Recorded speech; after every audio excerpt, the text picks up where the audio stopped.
पंडित दीनदयाल उपाध्याय शेखावटी विश्वविद्यालय सीकर के संस्थापक विद्वान अर्थशास्त्री लेखक शिक्षाविद माननीय डॉक्टर बजरंग लाल गुप्ता को दी गई मानद उपाधि। उन्होंने जो कार्य शिक्षा के लिए किए हैं वह इससे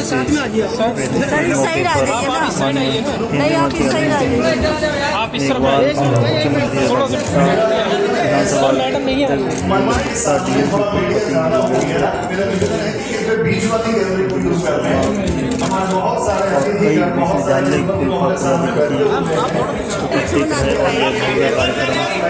बीजवादी गैलरी को यूज करते हैं। डॉक्टर बजरंग लाल जी को मानद दी गई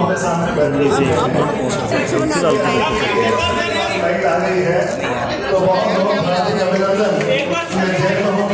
अभिनंदन कर रहे हैं। और माननीय कुलपति जी प्रशांत जी माननीय दो कुछ जो शेखावटी में स्थापित है, राजस्थान के नए विश्वविद्यालयों में से एक है। वह विश्वविद्यालय 2012 में स्थापित हुआ और राजस्थान का महाविद्यालयों की संख्या की दृष्टि से, विद्यार्थियों की संख्या की दृष्टि से एक बड़ा विश्वविद्यालय, सबसे बड़ा विश्वविद्यालय बन गया है। लगभग 600 महाविद्यालय और लगभग 3 लाख नियमित विद्यार्थी और लगभग 1.5 लाख नॉन कॉलेजिएट स्टूडेंट हमारे विश्वविद्यालय के साथ में इसमें जुड़े हुए हैं। यानी लगभग 4.5 लाख विद्यार्थियों का वो विश्वविद्यालय जो सिर्फ 2 जिला में और वो बहुत ही ऊर्जावान जिला, बहुत ही प्रेरक पहली बार विश्वविद्यालय ने ये सोचा कि समाज जीवन में, राष्ट्र जीवन में शेखावटी विद्वानों के लिए और उद्यमियों के लिए देश में जाना जाता है। मैं शेखावटी की धरती से और पंडित दीनदयाल उपाध्याय शेखावटी विश्वविद्यालय परिवार की तरफ से मंच पर आसीन सभी अतिथिगण का, सभागार में उपस्थित सभी विद्वज्जनों का, प्रबुद्धजनों का मैं हार्दिक स्वागत, वंदन, अभिनंदन करता हूँ। मित्रों, हम लोग जिस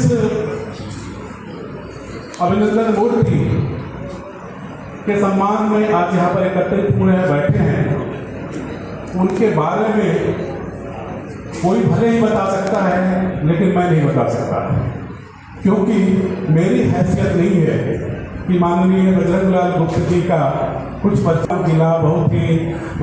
आज पंडित दीनदयाल उपाध्याय शेखावटी विश्वविद्यालय सीकर द्वारा जो आज मानद उपाधि से उनका अभिनंदन समारोह किया जा रहा है। और पंडित दीनदयाल उपाध्याय जी की पुस्तकें 5 खंडों में जीवन दर्शन और समसामयिकता, इसके मुख्य संपादक के रूप में बजरंग जी ने इन 5 पुस्तकों के खंड को, इस महाखंड को मैं कहूँगा, इसका संपादन किया। और हम कह सकते हैं कि आपने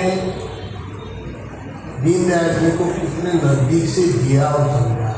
शेखावटी विश्वविद्यालय मानद उपाधि क्यों दे रही है? क्योंकि ये सीकर में प्राध्यापक बने और दीनदयाल की सीकर में विद्यार्थी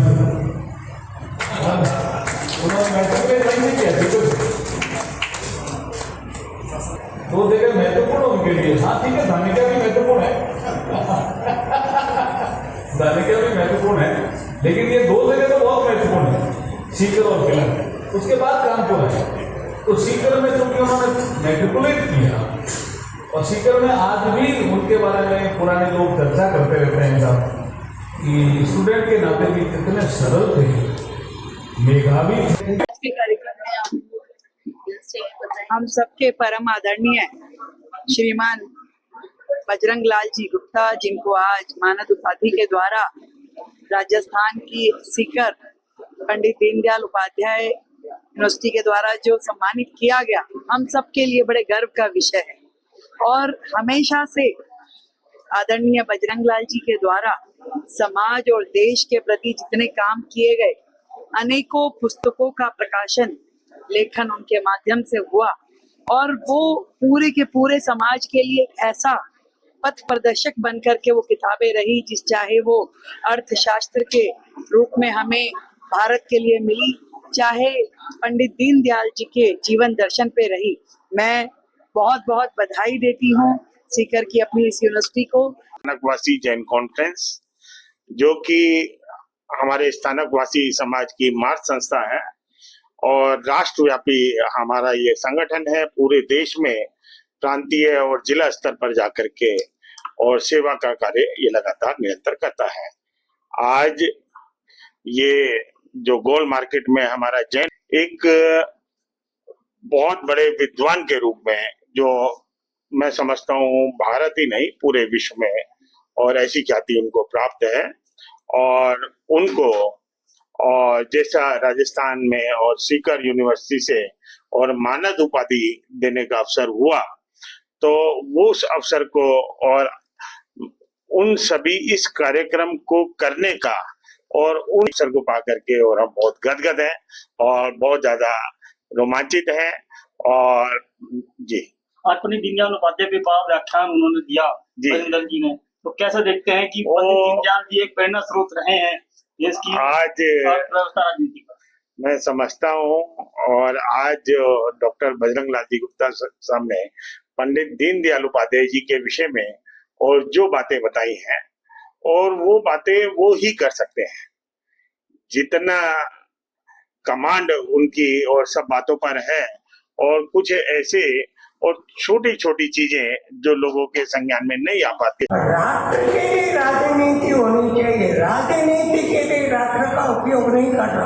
दीनदयाल जी ने हिम्मत की, वो तो स्वयं राजनीति में जनसंघ के संगठन महामंत्री पर स्पष्ट बोलने का साथ उन्होंने कहा, राजनीति के लिए राष्ट्रीयता नहीं, राष्ट्रीयता के राजनीति।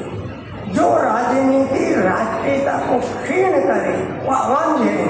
ये दीनदयाल जी बोल रहे हैं, उस जमाने में बोल रहे हैं, और जनसंघ का संगठन महामंत्री होकर आज ये सब बातों को क्षीण करे वो अवांछनीय है। ये दीनदयाल जी बोल रहे हैं, उस जमाने में बोल रहे हैं, और जनसंघ का संगठन महामंत्री होकर। आजकल तो क्या बहुत सारे लोग कहते हैं, आप मेरे पब्लिक लाइफ को देखो, मेरे प्राइवेट लाइफ से आपको क्या करना है। दीनदयाल का ऐसा नहीं, पारदर्शी जीवन होना चाहिए। तुम्हारा जीवन का एक एक कृत्य वो जनता के सामने आना चाहिए। तो पारदर्शी दो शब्द प्रयोग और क्या हुआ, जिम्मेदार और जवाबदेह चाहिए, रेस्पॉन्सिबल एंड रेस्पॉन्सिबल चाहिए। शासन और प्रशासन है जिम्मेवार जो